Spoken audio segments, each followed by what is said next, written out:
You want me to put that on my todger?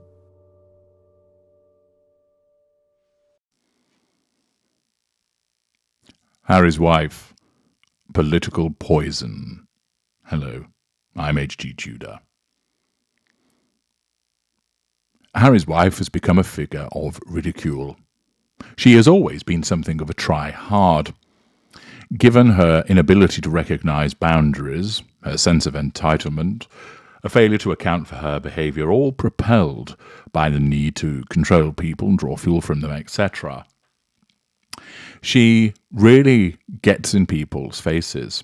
She has no real abilities other than the brass neck, in-your-face entitlement combined with an ability to seduce men through lashings of spicy poontang.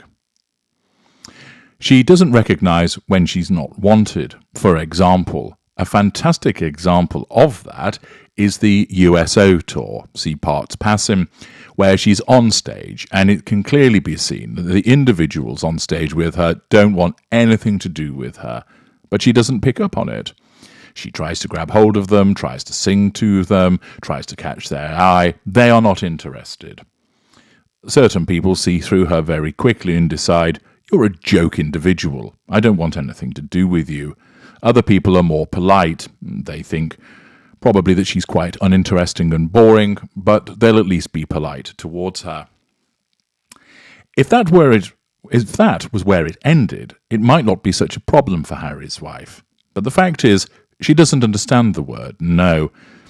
Typical of a narcissist of her ilk, she believes that everybody should give her what she wants, that she's wonderful, that she's amazing, that she is access all areas, and I don't mean her areas, I mean everybody else's. With this in mind, she's the type of individual that will keep pestering you. We've seen this with certain members of the A-list who have laughed about the fact and shown the text messages at parties where she keeps trying to get them to hang out with her. She doesn't understand that when they don't reply or don't say yes, that they're not interested. She can't fathom that out because she believes that she is a peer of those individuals. In some respects, this ability to keep going, to show this indefatigable spirit, is often advantageous to certain narcissists because they wear people down. Through attrition, the person gives in and says, okay, I'll do what you want. Right, I'll help you. Right, I'll give you the money. Yes, I'll introduce you to this person. But the problem with Harry's wife is that she is attempting to do this with people who are far more elevated than she is. For certain narcissists, it pays dividends where they are dealing with people who are on a similar level to them. But where she is dealing with people who are in the elevated stratosphere compared to her, and of course some fellow narcissists who see her repeated hoovering by pestering them as a threat to control, the outcome is going to be one whereby she is rejected.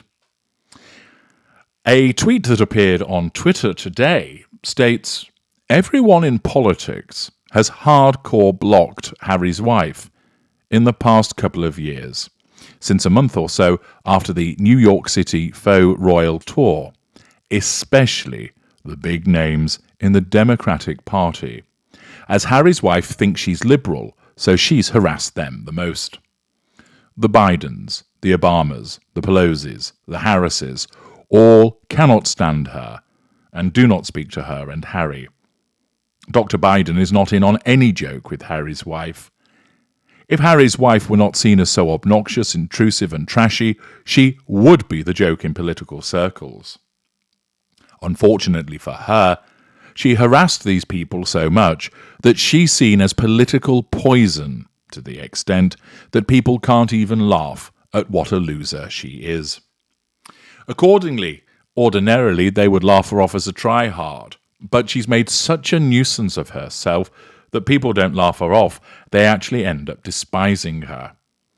It's evident, and you can well imagine, that she will have pestered the Bidens, sending her stupid box of lemons to Jill Biden and then afterwards pretending that she was in on the joke, thinking that the Obamas are close and personal friends.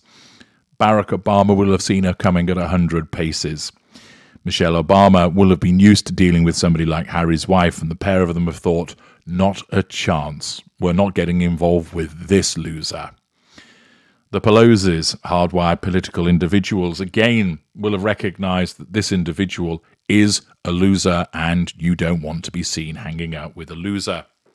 Furthermore, the extent to which she will have not recognised boundaries, no doubt ringing, texting, sending emails, either directly if she's managed to get hold of that information or to their people, repeatedly pestering for introductions, to go out for dinner, to meet up for coffee, etc. They'll have been thinking, why would we want to be involved with this lightweight? Why would we want to be involved with this individual that causes trouble wherever she goes? Why would we want to be involved with this loser? Thus, rather than them think, well, she tried and we'll leave it there, the fact that she can't stop pestering them results in her not only gaining no favour, but them becoming disliked and seen as political poison. Harry's wife would never survive in a political environment. The reasons for this are as follows. 1. There's plenty of information about her that has not yet been released. If she were to enter into politics, it really would be gloves off, and the media would tear her apart with the information that they have. 2. She's not that bright. There are certain politicians who aren't either, but they've got street smarts, and accordingly they are able to forge a path through politics effectively. Her low cognitive function means she would be made a laughingstock of in any kind of political debate. Furthermore, 3, she's a lightweight in terms of what she has to say. It's all beige, fridge magnet platitudes. Now, of course, people do use sound bites, but at least they tend to be meaningful. Hers are not. 4, she wouldn't actually know what she would stand for. She would keep shifting position as a consequence of the chameleon nature of her narcissism. 5, the fact that she thinks that she's a kind and decent person, she simply wouldn't be able to cope with people criticising her.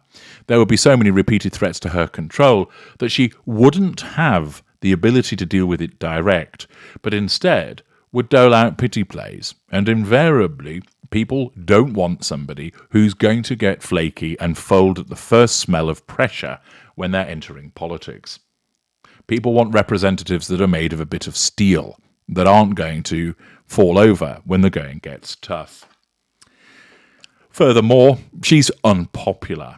As a consequence of her own behaviour, her popularity has completely tanked, and that is not going to be turned around. No political party is going to think, hey, let's back her and take her on board, when there are more impressive candidates, and it's hard enough trying to get people accepted without starting from such a poor position as the one that she has.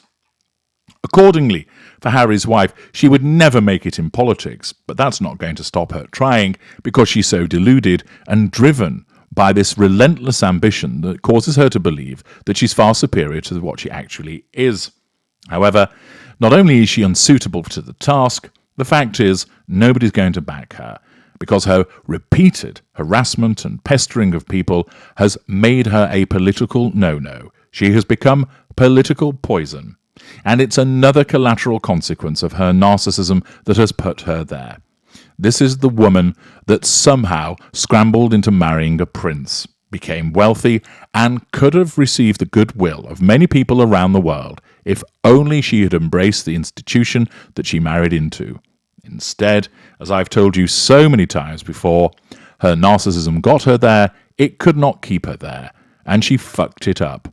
And this tweet about her being seen as political poison is yet again another instance of the circling of the drain and the downward spiral of Harry's wife. I'm H.G. Tudor. Thank you for listening.